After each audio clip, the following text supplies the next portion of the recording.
Assalamualaikum warahmatullahi wabarakatuh. Alhamdulillahilladzi jalla 'alal in'am bi ni'matil imani wal islam.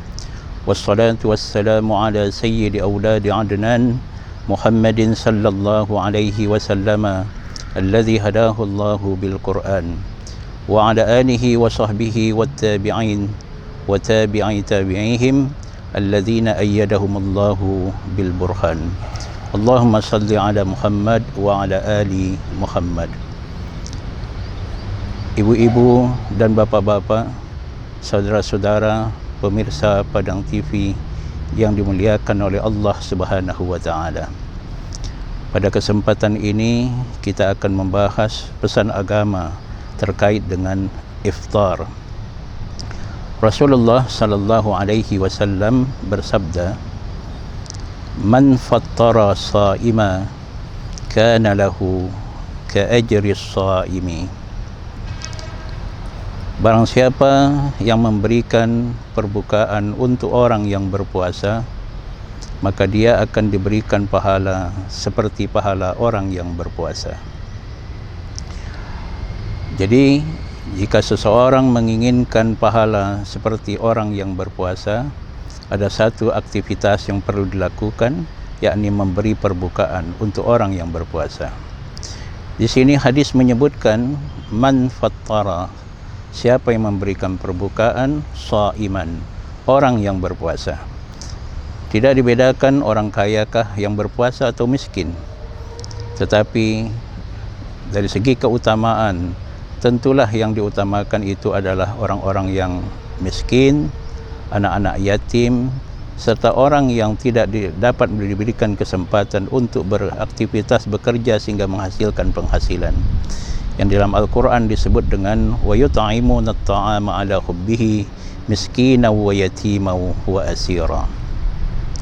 Maka bagi yang menginginkan pahala seperti pahala orang yang berpuasa, walaupun mungkin dia tidak berpuasa, dan apalagi kalau dia berpuasa, maka perlu dilakukan adalah memberikan makan untuk orang-orang yang berpuasa. Maka dari itu, memberikan makan untuk orang yang berpuasa ini menjadi penting, apalagi jika itu kita lakukan di bulan Ramadan. Kita merasakan haus dan dahaga. Tentu perasaan itu kita terapkan kepada orang-orang yang du'afa, fakir, miskin, yang memang puasa, memang mereka itu lapar dan dahaga sepanjang masa. Maka dengan itu, dengan memberikan perbukaan kepada mereka, itu dapat membantu kehidupan mereka. Dalam kita memberi, ada rambu-rambu yang dipesankan oleh agama kita, sebagaimana dipesankan oleh Allah Subhanahu wa taala di dalam Al-Quran, dengan ungkapan ketika kita memberi makan itu, innama nut'imukum liwajhillahi, bahwa kami memberikan kamu makan atau perbukaan itu karena Allah Subhanahu wa taala. Maksudnya kita memberikan makan itu dengan ikhlas. Rambu-rambu yang kedua adalah wa yut'imuna at-ta'ama 'ala hubbihi. Kamu memberikan makanan kepada orang-orang yang berpuasa itu adalah makanan yang kamu cintai.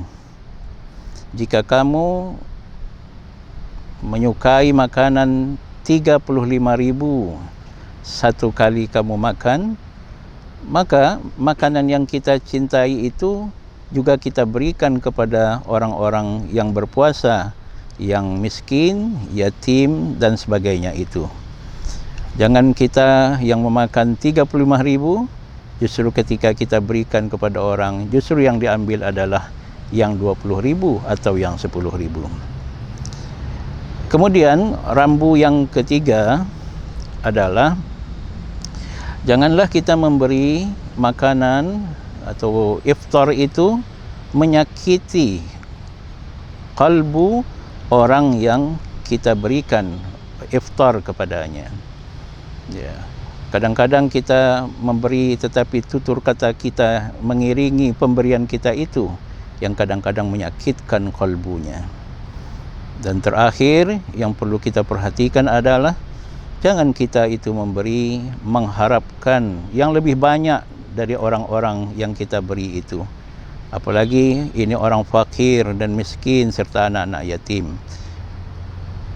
Harapan kita dari memberi itu adalah pahala yang akan diberikan oleh Allah Subhanahu wa ta'ala. Mudah-mudahan kita menjadi orang-orang yang berpuasa, kita memperoleh pahala puasa kita, dan jika kita tidak berpuasa, maka kita pun masih dapat meraih pahala puasa kita itu. Bagi orang yang berpuasa, dengan memberikan iftar kepada orang yang berpuasa, maka dia akan memperoleh pahala ganda. Jika ingin lebih lagi, carilah 100 orang fakir dan miskin. Kemudian kita cari kawan-kawan kita bersama-sama mengumpulkan dana untuk memberikan makanan dan minuman untuk fakir dan miskin itu. Maka kita akan memperoleh pahala puasa 100 fakir dan miskin dengan kita memberikan makanan dan minuman secara berjamaah itu. Banyak siasat yang dapat dilakukan di dalam agama kita untuk kita memperoleh pahala. Semoga kita memperoleh pahala puasa dan memperoleh pahala ganda dengan kita memberikan perbukaan untuk orang yang berpuasa. Assalamualaikum warahmatullahi wabarakatuh.